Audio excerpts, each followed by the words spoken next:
మన VVIT university absolute discipline, absolute education. భారతదేశంలో political party పెట్టడం అంటే ఒకప్పుడు పెద్ద ప్రహసనం. కానీ ఇప్పుడు సమాజంలో వచ్చే ఒకే ఒక్క కామెంట్ రాత్రికి రాత్రి ఒక కొత్త పార్టీ పుట్టుకొచ్చేలా చేస్తోంది. ప్రస్తుతం సోషల్ మీడియాను షేక్ చేస్తున్న సరికొత్త సంచలనం కాక్రోచ్ జనతా పార్టీ. చార్ట్ గా చెప్పాలంటే CJP.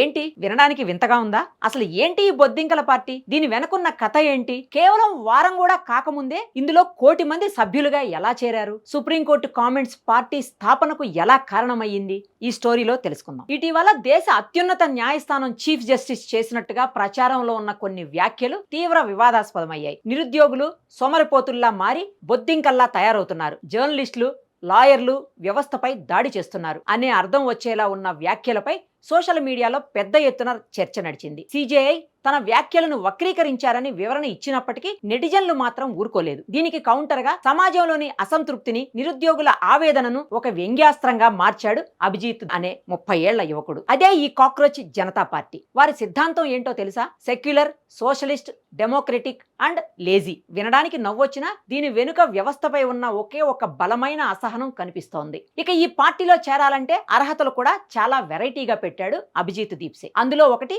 నిరుద్యోగంతో ఉండాలి. రెండోది, శారీరకంగా కాదు మానసికంగా సోమరితనం ఉండాలి. మూడోది, ఫోన్లు, సోషల్ మీడియాకు అతుక్కుపోయి ఉండాలి. వీటితో పాటు అన్నింటికంటే ముఖ్యంగా వ్యవస్థపై విపరీతమైన కోపం, దాన్ని ప్రశ్నించే నైపుణ్యం ఉండాలి. ఈ కాన్సెప్ట్ ఎంతలా వైరల్ అయిందంటే తృణమూల్ కాంగ్రెస్ ఎంపీ మహువా మొయిత్రా, మాజీ క్రికెటర్ కీర్తి ఆజాద్ వంటి ప్రముఖులు కూడా దీనిపై స్పందించారు. నాకు యాంటీ నేషనల్ పార్టీ మెంబర్షిప్ ఉంది, మీతో కలవచ్చా అని మహువా ప్రశ్నిస్తే ప్రజాస్వామ్యాన్ని కాపాడే యోధులకు స్వాగతం అంటూ CJP రిప్లై ఇవ్వటం గమనార్హం. ఇక వీరు పార్టీ మేనిఫెస్టోను కూడా ప్రకటించారు. వీరు ప్రకటించిన 5 అంశాల మేనిఫెస్టో చూస్తే నిజమైన రాజకీయ పార్టీలకు మైండ్ బ్లాక్ అవ్వాల్సిందే. మేనిఫెస్టోలో మొదటిది, సుప్రీంకోర్టు రిటైర్డ్ జడ్జిలకు రాజ్యసభ సీట్లు ఇవ్వబోం. న్యాయ వ్యవస్థలో పాక్షికత లేకుండా ఉండటం కోసం ఈ నిర్ణయం. రెండోది, ఓటు హక్కు కోల్పోతే ఈసీ అరెస్ట్. దేశంలో ఏ ఒక్క ఓటర్ అయినా ఓటు హక్కు కోల్పోయినా సరే ఏకంగా చీఫ్ ఎలక్షన్ కమిషనర్నే ఉపా చట్టం కింద అరెస్ట్ చేసి విచారిస్తారట. మూడోది, మహిళలకు 50% కోటా. పార్లమెంటు సీట్లు పెంచకుండానే ఉన్న సీట్లలో సగం,